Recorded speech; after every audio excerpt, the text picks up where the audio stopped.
A week before Christmas, I was in the kitchen making coffee when I heard voices coming from the living room. It was Amanda, my daughter, talking on the phone. Her tone was casual, carefree, like she was planning a vacation or picking out a new dress. I moved closer slowly without making a sound because something in her voice made me stop. Then I heard her say it clearly. "Just leave all 8 grandkids with her to watch and that's it.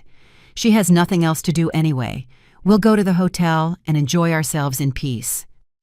I felt the floor open up under my feet. I stood there paralyzed behind the door, the mug still in my hand, trying to process what I had just heard. It wasn't the first time I had heard something like that, but never so direct, so cold, so completely lacking any consideration for me. Amanda kept talking, even laughing. "Yes, Mark already booked the hotel on the coast. We're going to enjoy these days without the kids. Robert and Lucy agree too. They're going to that resort they wanted to see so badly. Mom has experience. She knows how to handle all 8 of them. Besides, she already bought the gifts and paid for the dinner. We just have to show up on the 25th, eat open presents, and that's it." Perfect. No. Perfect. That word hung in the air like poison. Perfect for them. Perfect for everyone except me. I set the mug down on the table, carefully trying not to make noise. My hands were shaking. Not from fear, but from a rage so deep I didn't even know I had it inside me. A rage that had been sleeping for years, waiting for the exact moment to wake up. I left the kitchen, silently crossed the hall, and went up the stairs to my room. Each step felt heavier than the last. I closed the door behind me and sat on the edge of the bed, staring into space. There I was. Helen Anderson, 67 years old, a widow for 12 years, mother of 2 children who had just reduced me to a free employee. Grandmother of 8 grandchildren who I love with all my heart, but who apparently only serve as an excuse for their parents to escape their responsibilities. Amanda had 3 children. Robert had 5. 8 beautiful creatures that I adored, but whose own parents were willing to dump them with me as if I were a 24-hour babysitting service. I looked around my room. The walls were covered in family photos, birthdays, graduations, first communions. In all those photos I was there, always present, always smiling, always holding someone serving something, organizing everything from the background. But in none of those photos was I the center. In none of those celebrations had anyone thought of me first. I got up and walked to the closet. There were the bags of gifts I had bought over the last 3 months. 8 gifts carefully chosen for each of my grandkids. Toys, clothes, books. I had spent over $1,200 in total. Money that came from my pension, which wasn't much, but which I had always managed carefully to be able to give them something special for Christmas. There was also the receipt from the supermarket, where I had prepaid for the entire dinner for 18 people. Turkey side dishes, desserts, drinks. Another $900 that came out of my pocket without anyone asking. I just did it because I thought that's how you showed love. I thought that if I gave enough eventually, I would get something back. How naive I had been. I sat on the bed again and closed my eyes. The memories started coming in waves. Last Christmas, I had cooked for 2 whole days. Amanda and Mark arrived late, ate quickly and left early because they had a party with friends. Robert and Lucy did the same. The kids stayed with me until midnight. I bathed them, put them to sleep on the mattresses I had set up in the living room, and I stayed awake watching them while their parents were off toasting somewhere else. Christmas 2 years ago. The same. I prepared everything, they consumed it, and at the end of the day I was left alone picking up dirty plates and broken toys while I listened to the echo of silence in my house. And so it went year after year. Birthdays, graduation parties, celebrations of all kinds. I was always the one in the kitchen, the one cleaning, the one watching the kids, while everyone else had fun. But my birthday, my birthday. On that day, nobody remembered. Last year, Amanda called me 3 days later to say she had forgotten. Robert didn't even call. There was no cake. There was no dinner. There was nothing. Just a text message from Amanda that said, "Sorry, Mom, it slipped my mind. You know how it is with the kids." I opened my eyes and looked at the gift bags again. Something inside me broke in that moment. It wasn't a dramatic break. Not a scream or an uncontrolled cry. It was something much deeper. It was the silent fracture of a woman who finally understood she had been living for everyone but herself. I stood up and walked to the phone. I looked through my contacts until I found the name Paula Smith, my friend for 30 years. Paula had invited me the week before to spend Christmas with her in a small town near the beach. I had turned down the invitation because of course I had to be with my family. I dialed her number. It rang 3 times before she answered. "Helen, what a surprise. How are you?" "Paula," I said, and my voice came out firmer than I expected. "Is your invitation for Christmas still open?" There was a brief pause on the other end of the line. Then Paula's warm voice answered, "Of course it is." What happened? Nothing. I lied. Or maybe it wasn't a lie. Maybe something was finally happening, something important. I just decided that this year I want to do things differently. That sounds perfect. We'll leave on the morning of the 23rd.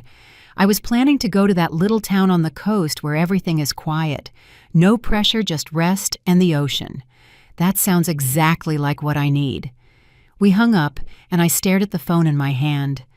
Something had changed. I didn't know exactly what, but I felt it. It was as if after years of carrying an invisible weight, someone had finally given me permission to set it down. I went back down to the kitchen. Amanda was no longer in the living room. She had probably left without even saying goodbye like she always did. I picked up my notebook and started writing a list. It wasn't a shopping list or a to-do list for Christmas dinner. It was a list of things I was going to cancel. I sat in the kitchen with the notebook open in front of me. The pen in my hand felt heavier than usual. Outside, the December sun was starting to set behind the buildings, painting everything orange and gray.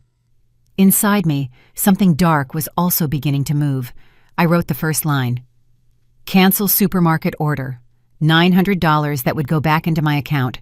$900 that I had painstakingly saved, calculating every penny of my pension to give them a decent dinner.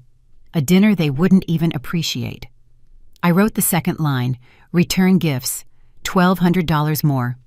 Money I had saved for months, depriving myself of things I needed so I could see my grandchildren's faces light up when they opened their presents. But their parents weren't even going to be there to see it. They were going to be in hotels, at resorts, having fun while I did the work. I closed the notebook and leaned back against the chair. The memories started to flood in without permission, as they always did when I was alone. I remembered Christmas 5 years ago. It was the first Christmas without my husband. He had died in October, and I was still broken inside, trying to pretend everything was fine. Amanda called me 2 weeks before Christmas and said, "Mom, you're going to cook like always this year, right? The kids are expecting your turkey. We don't want to disappoint them." I had just lost the love of my life, and my daughter was asking me to cook. She didn't ask how I was. She didn't offer to help. She just reminded me of my obligation. And I did it. I cooked the turkey, I prepared the side dishes, I decorated the house, I put on a nice dress and smiled when everyone arrived. No one mentioned my husband. No one made a toast to his memory. It was as if he had never existed. They ate opened presents and left. I was left alone that night, sitting on the sofa, looking at the leftover food and wondering if anyone would notice if I just disappeared. I also remembered my 65th birthday. It was 2 years ago. I wasn't expecting much, I never did, but that particular day I had woken up with a small spark of hope. Maybe Amanda would remember. Maybe Robert would show up with the kids. Maybe someone would make me feel like my existence mattered. I waited all day. I made coffee in case someone came. I baked a small cake, feeling ridiculous for doing it for myself. The hours passed. The phone didn't ring. No one knocked on the door. At 8 at night, I finally got a message from Amanda. "Sorry, Mom, the day just flew by." Happy belated birthday. Robert didn't even write. I ate a slice of cake alone in the darkness of my kitchen, wondering at what point I had become invisible to my own children. But the worst part wasn't the forgotten birthdays or the lonely Christmases. The worst part was all the times I became useful to them. I remembered when Amanda had her first child. I was excited to be a grandmother. I thought it would be a beautiful experience we would share together. But from day one, Amanda turned me into her personal nanny. "Mom, come watch the baby. I need to sleep. Mom, keep him tonight. We have an important dinner. Mom, take him to the doctor. I have work."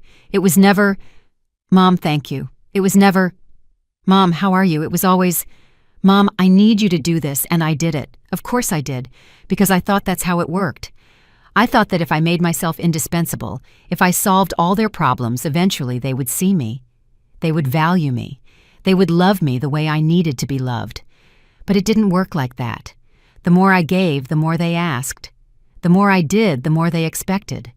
I became a resource, not a person. A solution, not a mother. Robert was no different. When he and Lucy had their first child, the story repeated itself.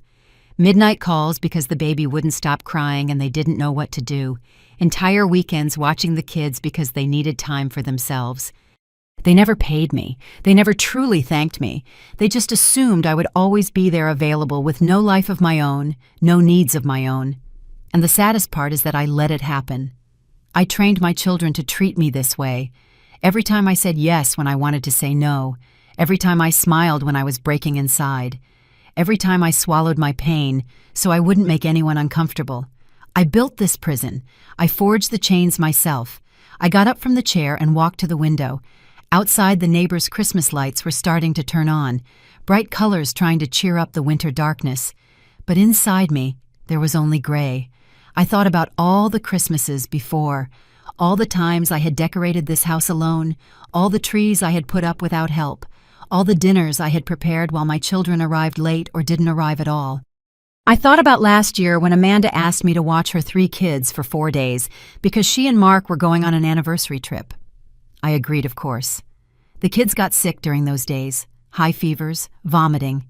I didn't sleep for 3 nights, taking care of them, taking them to the doctor, giving them medicine. When Amanda came back tanned and rested, the first thing she said to me was, "Mom, the kids look terrible. What did you feed them?" She didn't ask how I was. She didn't thank me for staying up all night. She blamed me.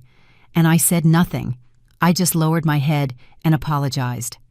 I also remembered when Robert asked to borrow money 2 years ago. He needed to pay off a debt and assured me he would pay me back in 3 months. It was $2,000, almost everything I had saved for emergencies. I gave him the money. 3 months passed, 6 months passed, a year passed. He never paid me back. And when I finally gathered the courage to ask him about it, he looked at me as if I were the selfish one. "Mom, I'm in a tough spot right now. I can't give you that money. I thought you gave it to me as a gift. You're my mother. You're supposed to help me without expecting anything in return." I was speechless, because he was right about one thing. I had always given without expecting anything in return. But that didn't mean it didn't hurt. That didn't mean it didn't make me feel used. I went back to the table and opened the notebook again.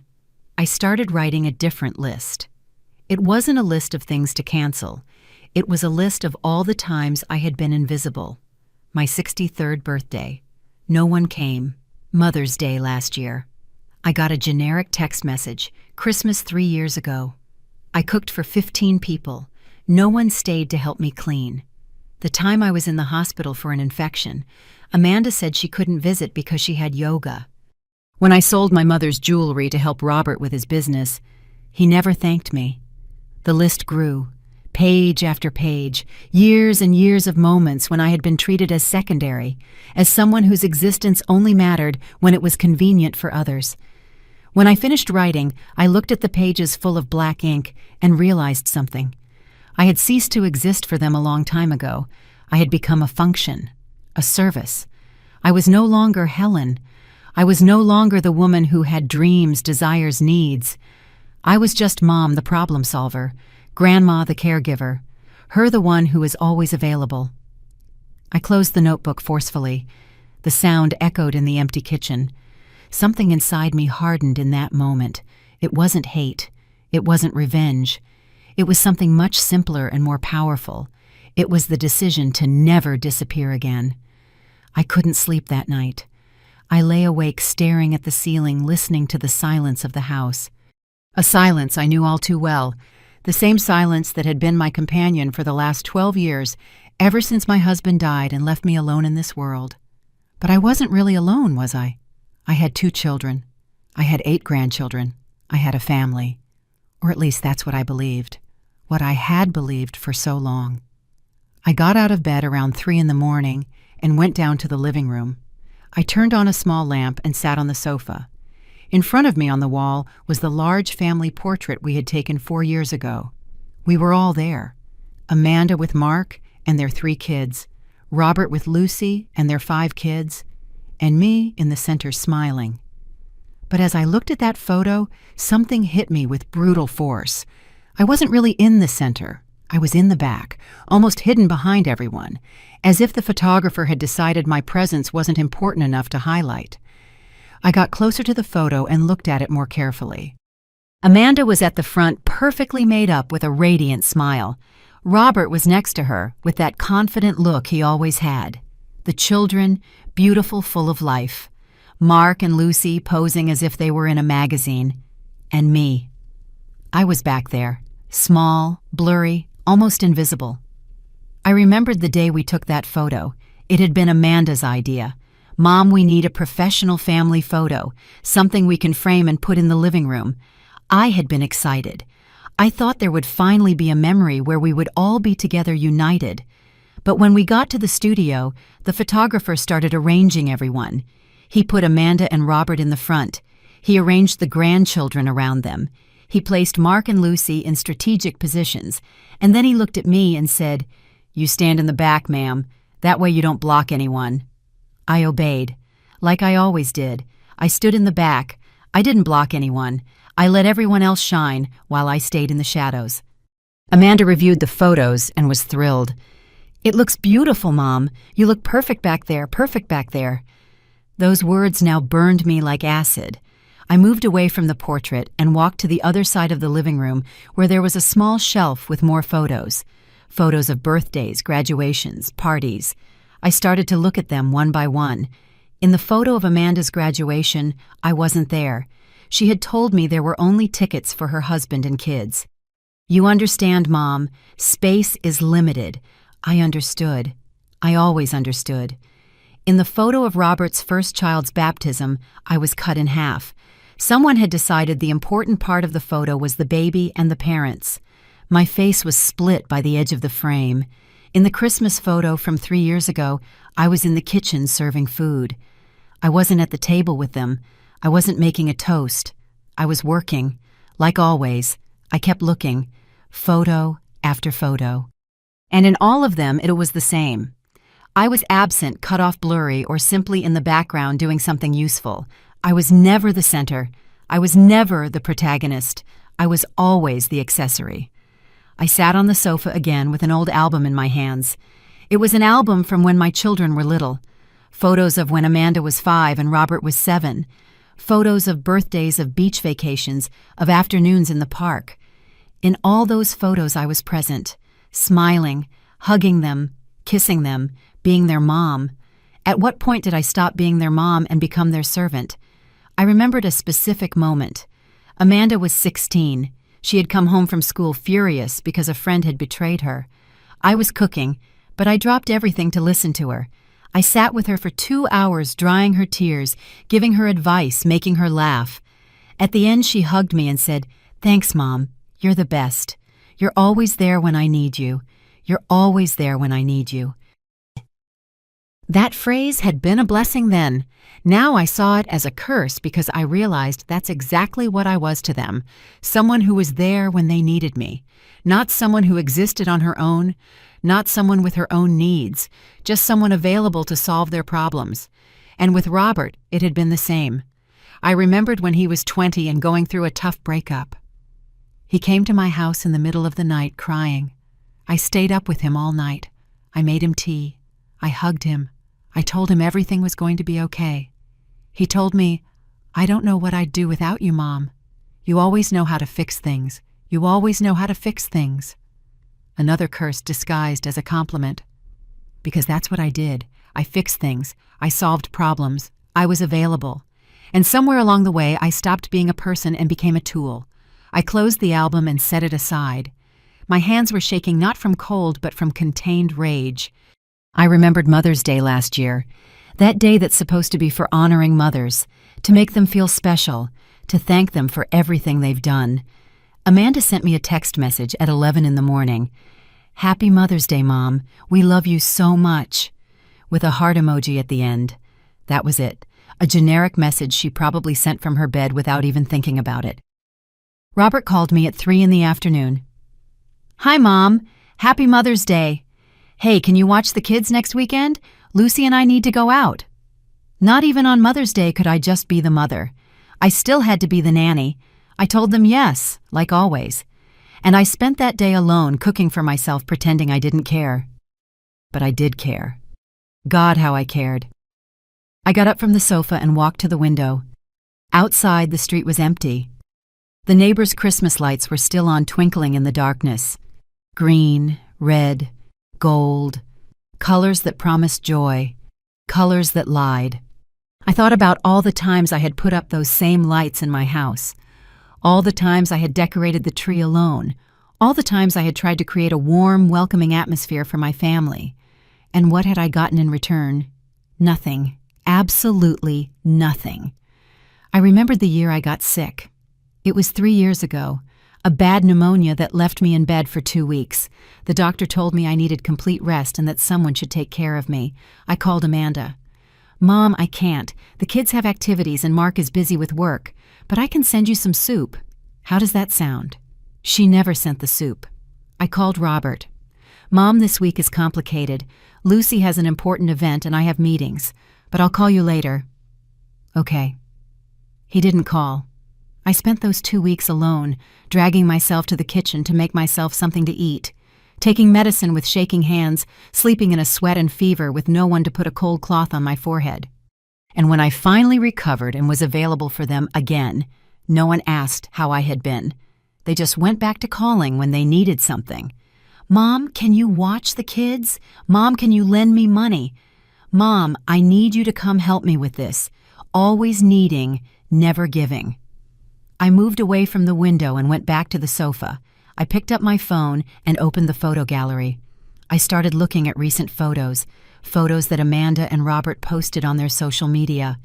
There they were, smiling, happy, in elegant restaurants, on trips to the beach, at parties with friends, living their perfect lives. And in none of those photos did I appear, because I wasn't part of their perfect lives. I was part of their obligations, their burdens, the things they had to tolerate but not celebrate. I kept scrolling. I found a photo from 6 months ago. It was Mark's birthday. Amanda had organized a big party. There was food, music, decorations. Everyone looked happy.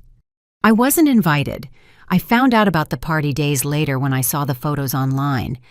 When I asked Amanda why she hadn't invited me, she said, "Oh, Mom, it was an adult party. I thought you'd be bored. Besides, it was last minute."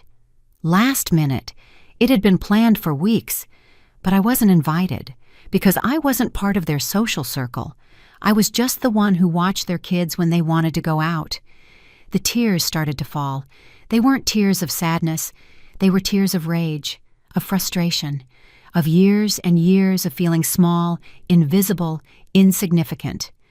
I wiped the tears away angrily and took a deep breath. I wasn't going to cry over this anymore. I wasn't going to sit around waiting for my children to finally see me. Because now I understood the truth. They were never going to see me. Not because I wasn't visible, but because they had chosen not to look. The sunrise came slowly that morning. I was still awake on the sofa, surrounded by scattered albums and photos. The gray daylight started to filter through the windows, illuminating the mess of memories I had left around me. I stood up, my body aching. I hadn't slept at all, but my mind was clearer than ever. It was as if the fog of years of confusion had finally lifted, and I could see with a painful sharpness. I went to the kitchen and made coffee. While I waited for the coffee maker to finish, I opened my phone and looked for the supermarket's number. It was 7 in the morning. I knew they opened at 8. I decided to wait. I sat at the table with my steaming mug of coffee in my hands. The warmth of the liquid comforted me, anchored me to the reality of what I was about to do. It wasn't revenge I felt. It was something deeper. It was the conscious decision to stop sacrificing myself for people who had never valued it. It was choosing myself for the first time in decades. At 8 o'clock sharp, I dialed the supermarket's number. A friendly voice answered on the other end. "Good morning, Central Market. How can I help you?" Good morning. I need to cancel an order I placed for Christmas. The name is Helen Anderson. There was a pause while the person looked in the system. Yes, here it is. A large order for 18 people, turkey full-side dishes, desserts. The total is $900. Are you sure you want to cancel it? It's almost ready to be delivered on the 23rd. Completely sure. Please cancel it. Understood. The full refund will be issued to your card within 3 to 5 business days. Is there anything else I can help you with? No, that's all. Thank you. I hung up the phone and stared at it. $900 that would come back to me. $900 I could use for myself, for something I wanted, for something that made me happy. Next on my list were the gifts. I had bought 8 gifts at different stores over the last 3 months. Some still had receipts, others didn't, but I was going to try to return them all. I got dressed quickly and left the house. The first store opened at 9. I arrived 15 minutes early and waited in the parking lot. When the doors finally opened, I went straight to the returns counter. Good morning. I need to return this. I put a large box on the counter with a construction set I had bought for Robert's oldest son. It had cost $150. The employee checked the receipt. It's within the return period.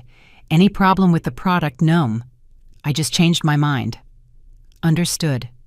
Refund to the card or store credit? Refund to the card. She processed the return and handed me the receipt. $150 back. I went to the second store. I returned a bicycle I had bought for one of Amanda's daughters. $200 more. Third store. A large doll with accessories. $100. Fourth store. Clothes for 3 of the grandkids. $220. Store after store. Return after return. Some employees looked at me curiously. An old woman returning so many toys days before Christmas. They probably thought it was strange, but I didn't care what they thought. By 2 in the afternoon, I had gotten back $100. There were 2 gifts I couldn't return because I had lost the receipts. I left them in a donation box outside a church. Let other children enjoy them, children whose parents might actually value their grandmothers. I returned home exhausted, but with a strange feeling in my chest. It wasn't joy. It wasn't sadness. It was something like relief, like when you finally stop carrying something heavy that you've been holding for too long. I sat in the living room and dialed Paula's number. Helen, what a surprise. How are you, Paula, about that trip to the beach? How long were you planning to stay? Well, I was going to stay until the 27th, but I can stay longer if you want. In fact, I was thinking of spending New Year's there too. It's a quiet place, perfect for resting. Can I go with you? I mean, not just for Christmas. I want to go for longer. A week, maybe 2? There was a pause. Then Paula said softly, Helen, are you okay? Can you tell me? And then it all came out.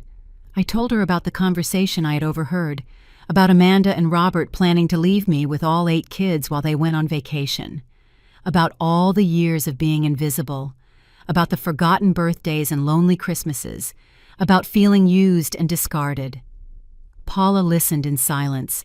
When I finished, her voice was firm and warm. Helen, listen to me carefully. You are coming with me.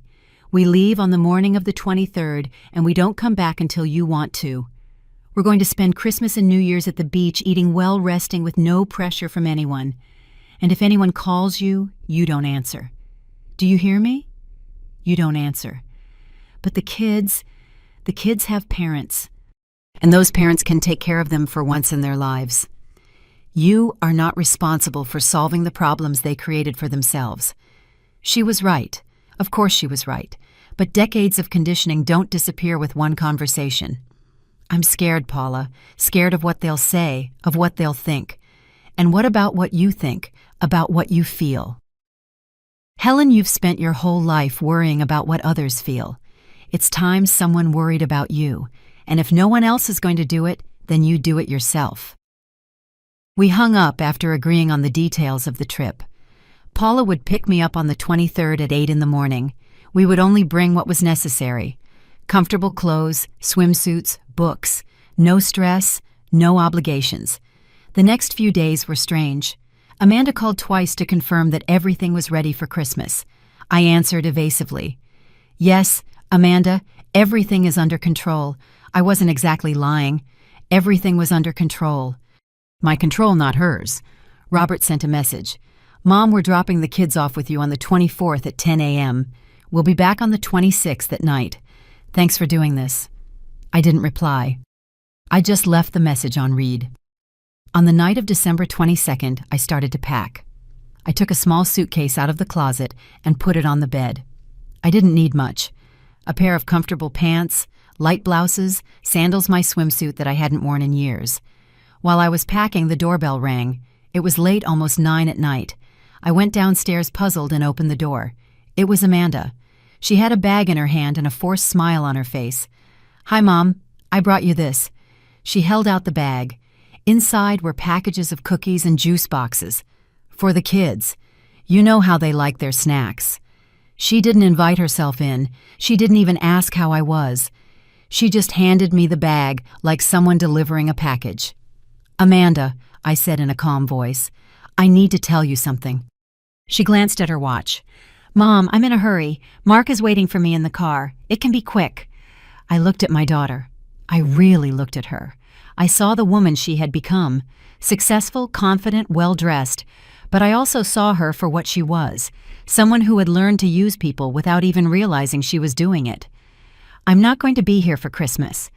Amanda blinked, confused. What do you mean you're not going to be here, Mom? We already agreed. What? You agreed? I didn't agree to anything. I heard your conversation last week. I know you plan to dump all 8 kids on me while you and Robert go on vacation. Her face stiffened. You were listening to my private conversations. I was in my own house. You were the one talking loudly without caring if I heard or not. Mom, it's not a big deal. It's just a few days. The kids adore you. It's not a big deal, I repeated slowly. It's not a big deal to use me as a free babysitter. It's not a big deal to assume I have no life of my own. It's not a big deal that you never ask me what I want. What are you talking about? We've always included you, included me. Amanda, I wasn't invited to Mark's birthday. I wasn't invited to your anniversary last year. The only time you include me is when you need something from me. You're exaggerating. No, I'm seeing things clearly for the first time in years. Amanda sighed with impatience. Fine. So what do you want? You want us to pay you? Is that it? Her words hit me like a slap. Pay me. As if that was what was missing. As if the problem was money and not the absolute lack of respect and love. I don't want your money, Amanda. I want you to see me. I want you to value me. But I realize that's never going to happen. So I've decided to do something different this year. What I'm going on a trip. I'm leaving tomorrow morning and I'm not coming back until after New Year's. The silence that followed my words was so thick I could feel it. Amanda stared at me as if I had just spoken in an unknown language. Her mouth opened and closed several times before she finally found her voice. What do you mean you're going on a trip, Mom? You can't be serious. I am completely serious. But everything is already planned. The kids are expecting to come here. We already told them they'd spend Christmas with Grandma. Then you'll have to change your plans, just like I changed mine. Amanda took a step back as if my words were physically threatening. You can't do this to us. It's Christmas. It's family time. It's family time, I repeated with a calm that surprised me. But I don't count as family, do I? I only count as the one who solves everyone's problems. You're being ridiculous. Of course you're family. When was the last time you invited me to do something that didn't involve watching your kids? She opened her mouth to answer, but nothing came out. I watched her search her memory, trying to find a single example. She couldn't find one. Exactly, I said. You can't remember because it hasn't happened. I only exist to you when you need me. Mom, you're misinterpreting everything. We've been busy, it's true, but that doesn't mean we don't love you. Love without actions is just empty words. Amanda. Her face started to turn red. I recognized that expression. It was the same one she made when she was a child and didn't get her way. So what are we supposed to do with the kids? Robert and I already paid for the hotels. We already made the reservations. We can't just cancel everything. That's not my problem. Not your problem. They're your grandchildren. Yes, they're my grandchildren. But they're your children. Your responsibility, not mine. Amanda shook her head in disbelief. I don't recognize you. This isn't you. You're right. This isn't the woman you've known all your life. That woman let you walk all over her. This new version has decided that enough is enough, and you're going to do this. You're going to ruin your grandchildren's Christmas just to make a point." Her words were designed to make me feel guilty, and they worked. For a moment. I felt the familiar pang in my chest, the urge to back down to say I was exaggerating to go back to my usual role. But then I remembered the conversation I'd heard. Just leave all 8 grandkids with her to watch, and that's it. I remembered all the forgotten birthdays, all the lonely nights, all the moments I had been invisible to my own family. "I'm not ruining anything," I said, my voice firm. "You ruined the respect you should have had for me years ago. I'm just picking up what's left of my dignity. This is pure selfishness. Dad would be disappointed in you." That was the last straw, mentioning my dead husband, using him as a weapon against me. "Don't you dare," I said, and my voice came out harsher than I intended. "Don't you dare talk about your father. He never treated me the way you do. He valued me, he saw me, he truly loved me, and we love you too." "No, you use me. There's a difference." Amanda pulled her phone out of her pocket. "I'm calling Robert. He'll talk to you. This is insane. Call him if you want. My decision isn't going to change." She dialed while glaring at me. She waited for Robert to answer. "Robert, you're on speaker. I'm with Mom, and she just told me she's not going to be here for Christmas, that she's going on a trip. Tell her this is absurd." I heard Robert's voice on the other end. "What, Mom, is that true?" "Yes, Robert, it's true. But why did something happen?" "A lot of things happened, over many years, and I finally decided I deserve better than to be treated like your employee. Nobody treats you like an employee. You're our mother." "When was my last birthday?" Robert silence. "I'll tell you. It was August 15th, 4 months ago. You didn't call. You didn't write. You didn't visit. Nothing. Mom, I was busy with... You're always busy. Everyone is always busy. Except when you need me for something. Then you find the time." "This isn't fair," Amanda chimed in. "You're punishing us for something we didn't even know was bothering you. It bothered me because you never stopped to ask. You never cared how I felt. You only cared about what I could do for you." Robert spoke again. "Mom, we can talk about this after Christmas, but right now we need you to be available." I finished for him. "That's the word you're looking for. You need me to be available." "Well, guess what? I'm not available anymore. So what are we going to do?" Robert's voice sounded more irritated than concerned. "You're going to do what all parents do. Take care of your own children, cancel your trips, or take the kids with you, or hire someone. I don't know. It's not my problem to solve." Amanda closed her eyes as if trying hard to stay calm. "Mom, be reasonable. We've already paid thousands of dollars for these trips. We can't just... I paid $900 for the dinner you were going to eat, $200 for the gifts you were going to open. That money matters too. Or at least it should." "Wait," Robert said. "You canceled the dinner and the gifts. I returned them, every single one, and I got my money back." The silence on the other end of the phone was absolute. I could picture Robert's face processing this information. "I can't believe you did that," Amanda finally said. "The kids are going to be heartbroken. The kids will be fine. They're resilient. What they won't be fine with is if they keep growing up thinking grandmothers only exist to serve them." Amanda put her phone away. Her eyes were shining, but I don't know if it was from tears or rage. "Fine, go. Take your trip. But don't expect things to go back to the way they were when you get back. I don't want things to go back to the way they were. That's exactly the point." She turned around and started walking toward her car. Then she stopped and looked at me over her shoulder. "You're going to regret this. The only thing I regret is not doing this sooner."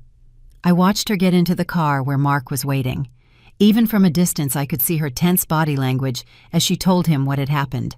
The car sped off and disappeared into the darkness. I closed the door and leaned against it. My hands were shaking. My heart was pounding. But I didn't feel bad. I felt liberated. I went up to my room and continued packing. I folded each piece of clothing carefully, thinking about the beach, the sun conversations without pressure. I packed my swimsuit, the one I had bought 3 years ago and never worn, because there was never time for me. I put my favorite book in the suitcase. A book I had tried to read 5 times but was always interrupted. This time I would finish it. I added a new notebook. Maybe I would write. Maybe I would draw. Maybe I'd just use it to make lists of things that made me happy, things I'd forgotten I liked. My phone started ringing. It was Robert. I didn't answer. He called 3 more times.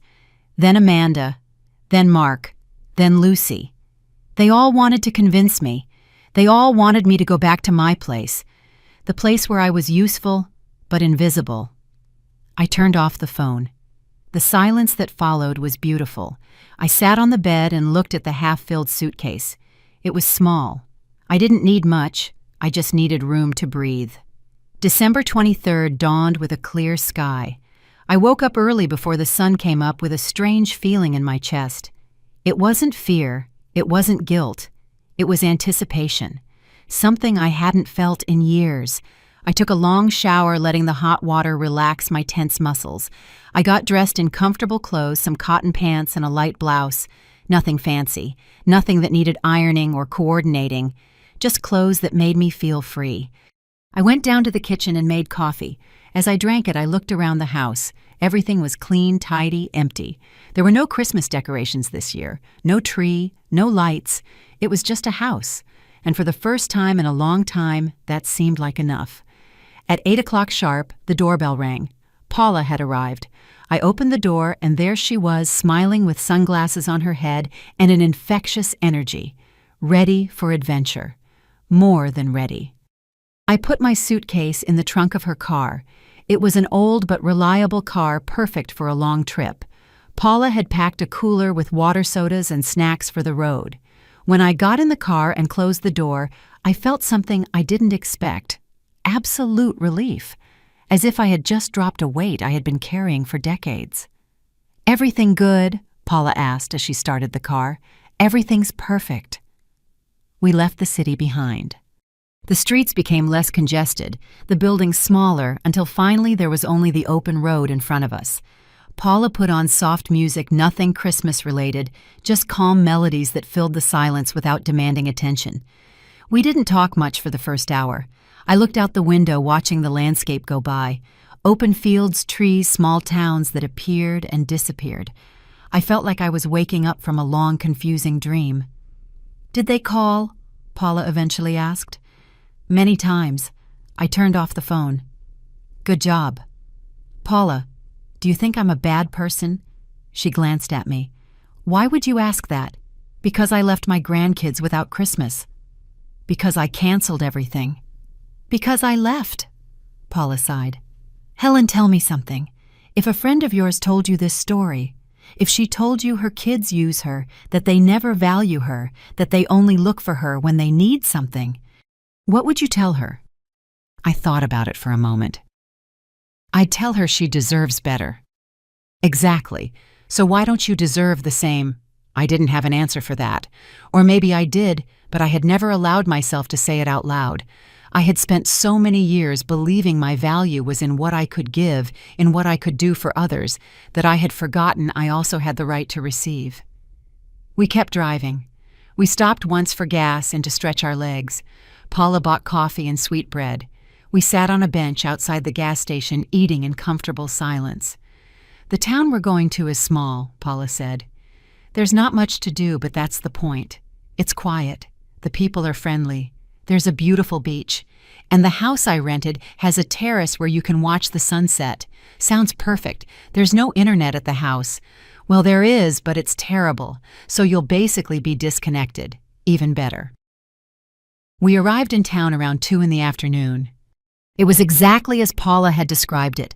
Small, picturesque, with pastel-colored houses and cobblestone streets. The sea breeze reached us, carrying the smell of salt and freedom. The house Paula had rented was modest but cozy. 2 bedrooms, a small kitchen, a living room with large windows facing the beach. Everything was simple, clean, calm. "This is your room," Paula said, opening a door. It was a small room with a bed covered in white sheets, a nightstand, and a window with an ocean view. I left my suitcase on the floor and went to the window. The ocean stretched out infinitely in front of me, shining under the afternoon sun. The waves broke gently on the shore. A few seagulls flew in circles. I stood there just looking, and something inside me began to loosen, something that had been tight for years. "I'm going to make something to eat," Paula said from the doorway. "Rest for a bit if you want." I sat on the bed and took a deep breath. The air here tasted different. Cleaner, freer. I turned on my phone for just a moment to see if there were any real emergencies. 53 missed calls, 27 text messages, all from Amanda, Robert, Mark, Lucy. The messages started with confusion, then moved to anger, then to attempts at manipulation. "Amanda, the kids are crying. This is what you want." "Robert, I called the supermarket. They confirmed you canceled everything. This is a level of selfishness I never imagined from you." "Mark, Helen, Amanda is very upset. This isn't good for her health. You need to come back." "Lucy, I don't understand what we did wrong. We've always treated you with respect. I read each message without feeling what I expected to feel. I didn't feel guilt. I didn't feel the urge to respond. I just felt a clear distance between them and me." I turned the phone off again and put it in the bottom of my suitcase. Paula called me from the kitchen. "Food's ready." I left the room and found a simple table, but full of good things. Fresh salad, grilled fish, rice, fruit. Simple food that had been prepared with care. We ate slowly, without rushing, talking about unimportant things. The weather, the colors of the sunset, the plans for the next few days. "Tomorrow is Christmas Eve," Paula said. "I thought we could walk on the beach in the morning. There's a small market downtown where they sell crafts. And at night, if you want, we can make a simple dinner here or go to the town restaurant. Whatever you prefer is fine with me. Helen, this trip is for you. What do you want?" The question took me by surprise. What did I want? It had been so long since anyone had asked me that. "I want to walk on the beach," I said slowly. "I want to see the market. And at night, I want a quiet dinner here, stress-free." Paula smiled. "Then that's what we'll do." That afternoon, we walked on the beach. The sun was beginning to set and everything was turning golden. I let the water touch my feet. It was cold, but refreshing. Paula walked beside me, picking up shells now and then. There were other people on the beach, families with children building sandcastles, couples walking hand in hand, groups of friends laughing. Everyone seemed at peace. No one seemed to be carrying the weight of the world on their shoulders. "Do you know what hurts the most?" I said suddenly. "What? That they didn't even notice I was disappearing. They didn't even notice I was only there when they needed me. I was invisible for years and they never cared." Paula stopped and took my arm. "Helen, look at me. You are not invisible. They chose not to see you. There's a huge difference. And just because they couldn't see your value doesn't mean you don't have it." Her words hit me hard. I felt the tears coming, but this time I didn't stop them. I let them fall freely while the sound of the waves accompanied them. Paula hugged me. She didn't say anything else. She just held me while I cried out years of accumulated pain. When I finally pulled away, I wiped my tears and looked at the horizon. The sun was touching the water now, creating a path of light on the waves. "Thank you," I said to Paula. "For what?" "For seeing me, for being here, for not judging me. That's what real friends do." We returned to the house as it was getting dark. Paula made tea, and we sat on the terrace wrapped in light blankets, listening to the constant sound of the sea. We didn't talk much. There was no need. The company was enough. That night I slept deeply for the first time in weeks. No nightmares, no anxiety, just a deep, restorative rest. December 24th dawned bright and warm. I woke up to the sound of seagulls and the smell of fresh coffee coming from the kitchen. For a moment I didn't remember where I was. Then it all came back to me. I was far away. I was free. I was choosing myself for the first time in decades. I got up slowly, no rush. Paula was already in the kitchen making breakfast. Toast, fresh fruit, orange juice. "Good morning. How did you sleep better than I have in years?" We had breakfast on the terrace watching the sea. The water was calm this morning, almost like a mirror reflecting the sky. Some people were already walking on the beach, taking advantage of the cool hours before the sun got stronger. "Ready for the market?" Paula asked. "Ready." We walked to the center of town. The streets were livelier than the day before. Christmas music played from the shops, but it wasn't the loud commercial music of the city. It was soft, almost comforting. The market was small, but charming. There were stalls with local crafts, handmade jewelry paintings by local artists. Everything had a personal touch, as if each piece carried the story of its creator. I stopped at a stall selling woven bracelets. They were simple but beautiful, each in different colors. The woman selling them was older, probably my age. She had wrinkled but strong hands, hands that had worked a lifetime. "They're beautiful," I told her. "Thank you. I make them myself. Each one is unique. How much is this one?" I pointed to one in shades of green and white. $15. I took the money from my purse and bought it. I put it on my wrist, and I liked how it felt. Light, simple, mine. Paula bought some earrings.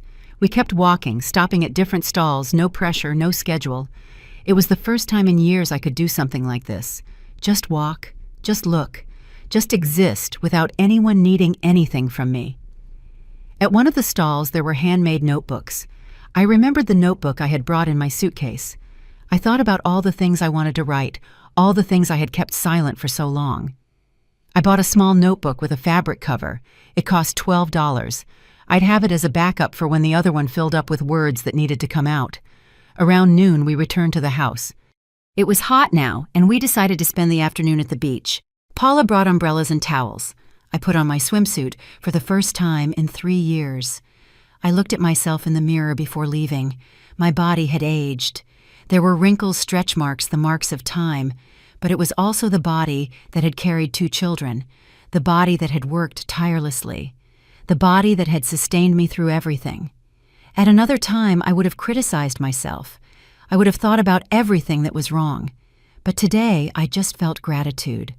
This body had brought me here, to this moment of freedom. We spent the afternoon under the umbrella.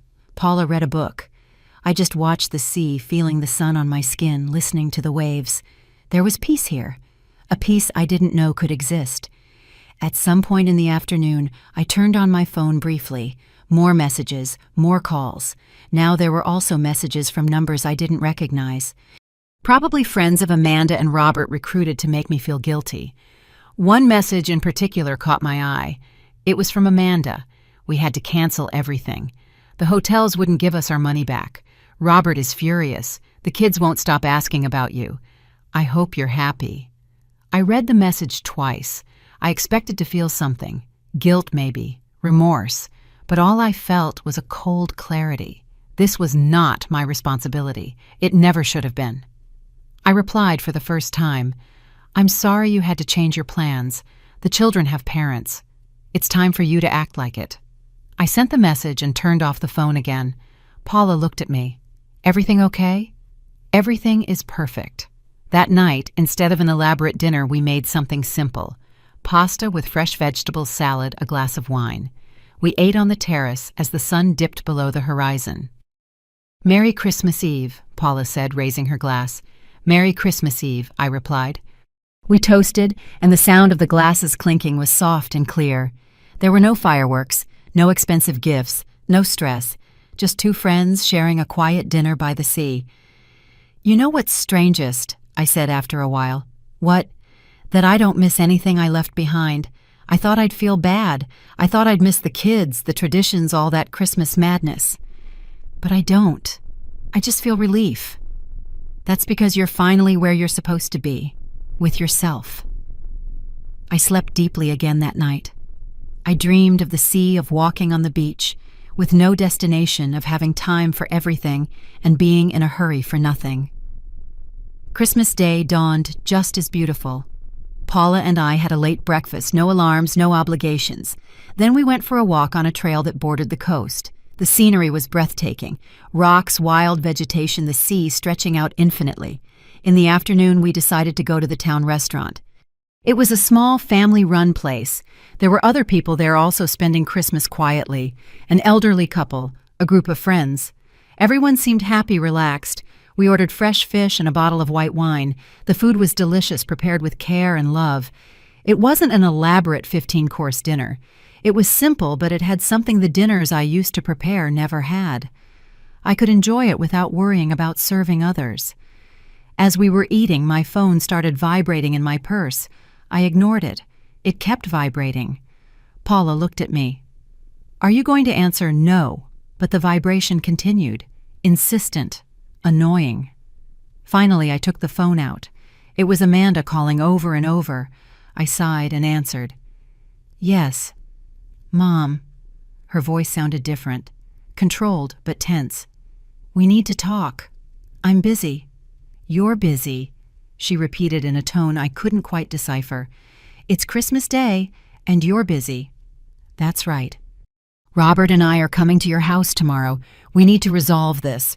"There's nothing to resolve, Amanda. I've already made my decision." "You can't just leave and pretend you don't have responsibilities." "My only responsibilities are to myself. You are adults. You have to learn to manage your own lives. And the kids, it's not their fault. The kids aren't at fault for anything, but it's not my job to raise them either. I already raised my children. Now it's your turn." "I don't recognize you." "Well, that's because the woman you knew no longer exists. She got tired of being invisible." There was a long pause. Then Amanda spoke in a lower, almost threatening voice. "Fine.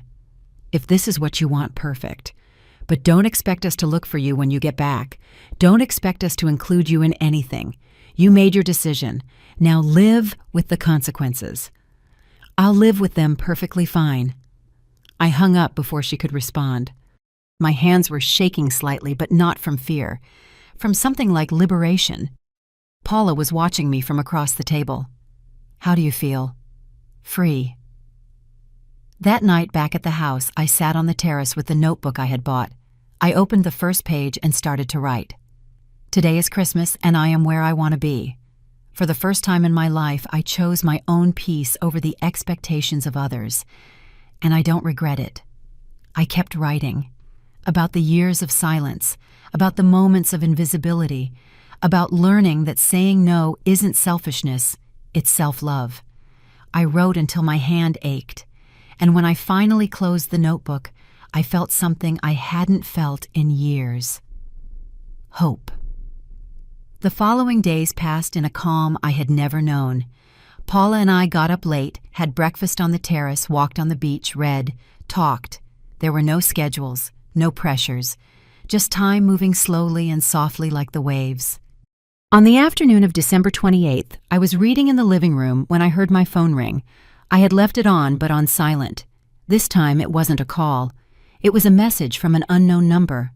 I opened it curiously. "Helen, this is Lauren Morris, your neighbor. Amanda and Robert are here. They've been knocking on your door for the last hour.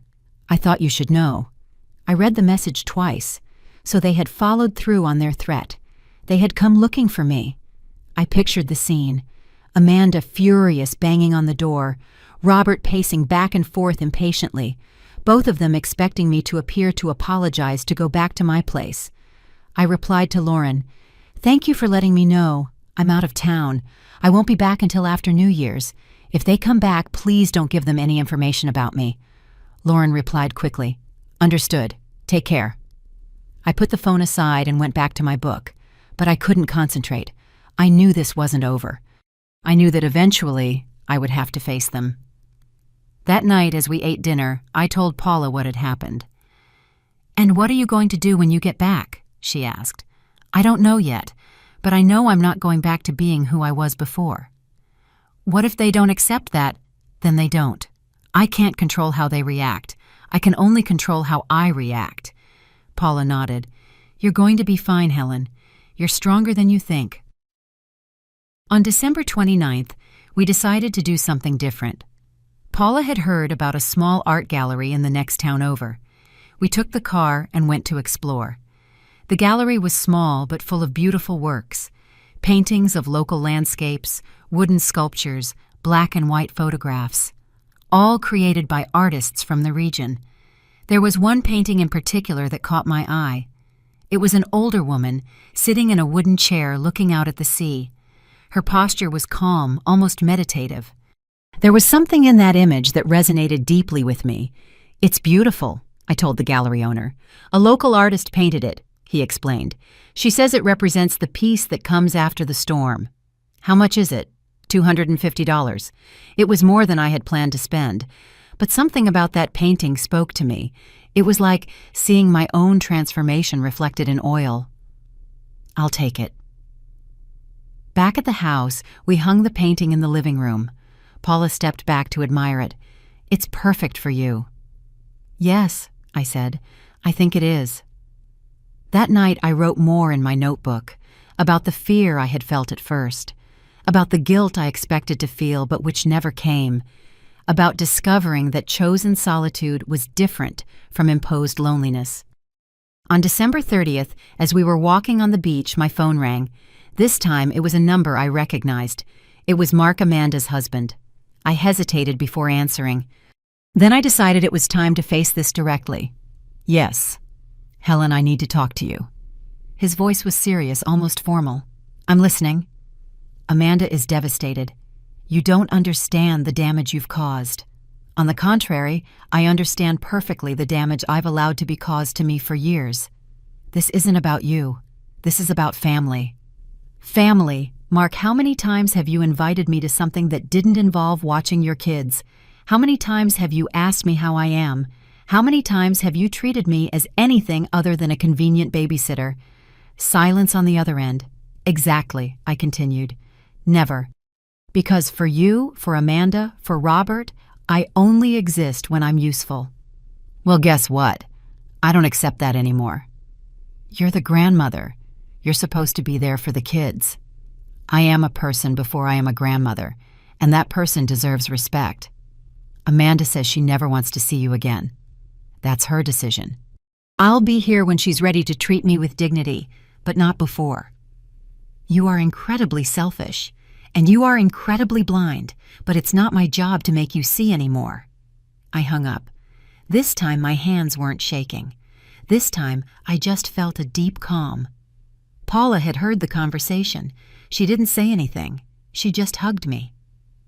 On December 31st, we decided to have a small celebration. We bought fresh seafood at the market and cooked it ourselves. It wasn't an elaborate dinner, but it was special. We set the table with candles and wildflowers we had picked on our walks. At 11 at night, we went up to the terrace with glasses of sparkling wine. From there we could see some fireworks in the distance, small dots of light in the dark sky. To new beginnings, Paula said, raising her glass. To choosing myself, I replied. We toasted as the midnight bells began to chime from the town church. January 1st dawned quietly. Paula and I spent the day doing not much of anything, just existing, just being. In the afternoon, I received another message. This time, it was from Robert. Mom, this has gone too far. You need to come back and fix this. Amanda won't stop crying. The kids are asking for you. Dad wouldn't have wanted this. I read the message several times. The attempt to use my dead husband as an emotional weapon didn't work anymore. He had been a good man. He had valued me. And if he were alive, he would have understood why I did what I did. I replied, Robert, your father taught me that true love is not manipulation. He taught me that relationships are built on mutual respect. If Amanda is crying, maybe it's time for you to reflect on why.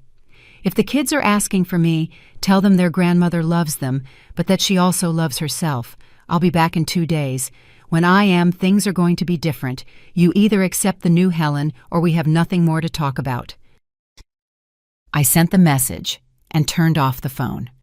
On January 2nd, Paula and I packed our things. The drive back was quiet. I looked out the window, processing everything I had experienced in those days. I wasn't a different person. I was the same person I had always been, but finally free from the chains I had allowed to be put on me. When we arrived at my house, Paula helped me with my suitcase. Are you going to be okay? She asked. I'm going to be perfect. We hugged. Thank you for everything, Paula, for seeing me, for being there. When you want to repeat the trip, let me know. I watched her drive away. Then I went into my house. It was exactly as I had left it. Clean, tidy, empty. But now that emptiness didn't scare me. It was space. Space to build something new. I hung the painting I had bought on the living room wall. The woman looking at the sea now looked at me, reminding me who I was now. That night as I was making tea, the doorbell rang. I looked out the window. It was Amanda and Robert, together, with serious faces. I took a deep breath. It was time for the final conversation. I opened the door, but I didn't invite them in. "We need to talk," Amanda said. "Then talk." Amanda and Robert stood on the doorstep looking at me as if they didn't recognize me. Maybe they didn't. The woman they had known all their lives would have opened the door wide, invited them in, made coffee, done everything possible to soften the tension. But that woman was gone. "You're not going to let us in?" Robert asked in a tone that tried to be commanding, but sounded more like confusion. "That depends on what you've come to say." Amanda crossed her arms. Her face was tense with dark circles under her eyes, revealing sleepless nights. But I didn't feel the need to fix that. It wasn't my job to fix the consequences of their own decisions. "We came to talk about what happened," Amanda said. "About how you ruined Christmas for the whole family." "I didn't ruin anything. You created an unsustainable situation, and I simply refused to be a part of it." "You left us hanging," Robert chimed in. "We lost thousands of dollars on reservations we couldn't cancel. We had to spend Christmas with 8 screaming kids asking for you. And I spent Christmas in peace for the first time in years. It was a choice. Mine." Amanda took a step forward. "Do you know how hard it was to explain to the kids why their grandmother abandoned them? I didn't abandon anyone. I refused to be used. There's a difference." "This is ridiculous," Robert said. "You're our mother. You're supposed to be there for us." "I was your mother my entire life. I raised you. I cared for you. I sacrificed everything for you. But you're not children anymore. You're adults with your own families. And I am no longer obligated to solve all your problems." "So what?" Amanda looked at me, her eyes shining. "We're not your family anymore. We don't matter. You stopped treating me like family a long time ago. You turned me into a service, something useful but not valuable." "That's not true." "No." I held her gaze. "When was my last birthday, Amanda?" She opened her mouth, but nothing came out. "August 15th, almost 5 months ago. You didn't call. You didn't visit. You didn't even send a message until 3 days later. And you, Robert? Not even that." Robert looked away. "We've been busy. You're always busy, except when you need me for something." "This is an exaggeration," Amanda said. "Yes, we've been busy, but we've always loved you. Love without actions is just noise. You loved me when it was convenient. You looked for me when you needed something. But when I needed something, when I was sick, when I was lonely, you were never there." Amanda wiped away the tears that were starting to fall. But this time, I didn't feel the urge to comfort her. These were tears she needed to cry. "So now what?" Robert asked. "You're just cutting us out of your life." "I'm not cutting you out. I'm setting boundaries. I will no longer be available every time you need me. I will no longer pay for things you should be paying for. I will no longer watch your children every time you want to escape. I have my own life, and it's time for me to live it." "But you're the grandmother," Amanda insisted. "Yes, I am the grandmother, and I love my grandchildren. But loving them doesn't mean sacrificing my dignity. If you want me to be a part of your lives, it's going to be on my terms, with respect, with consideration, with reciprocity." "This is selfishness," Robert said. "Call it whatever you want. I call it self-respect." There was a long silence. Amanda and Robert looked at each other, communicating in that silent language only siblings share. Finally, Amanda spoke. "And what if we can't accept that? Then we have nothing more to talk about. The door is open when you're ready to see me as a person, not a resource. But I'm not going to beg for your respect, not anymore." Amanda turned and started walking to the car. Robert stayed a moment longer, looking at me with an expression I couldn't decipher. There was something there, maybe confusion, maybe the first flicker of understanding. "I never thought you'd do something like this," he finally said. "Neither did I, but it turns out I'm stronger than both of you believed." He nodded slowly and followed his sister. I watched them get in the car and drive away. I didn't feel sadness. I didn't feel relief. I just felt calm. I closed the door and leaned against it. My legs were shaking slightly, not from fear, but from the adrenaline of finally having said everything I needed to say. The next few days passed in a strange stillness. My phone didn't ring. There were no messages. There were no attempts at contact. It was as if my children had decided to follow through on their threat to disappear from my life. And strangely, I didn't feel empty. I felt free. I started to build a new routine. I woke up when my body wanted to, not when an alarm forced me. I ate breakfast slowly, savoring every bite.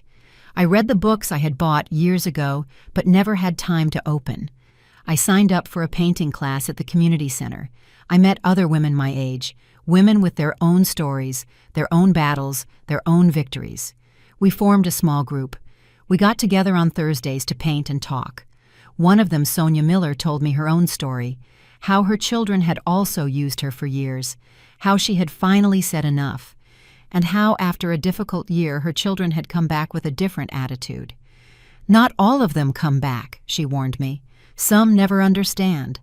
But even if they don't, you'll be fine, because you finally have yourself. She was right. A month passed, then 2. March arrived with its warmer days and longer nights. I was still living my new life, quiet, independent, at peace. One Tuesday afternoon, I was in my garden planting flowers when I heard the gate open. I looked up and saw Robert standing there alone with his hands in his pockets. "Hi, Mom." I took off my gardening gloves and stood up.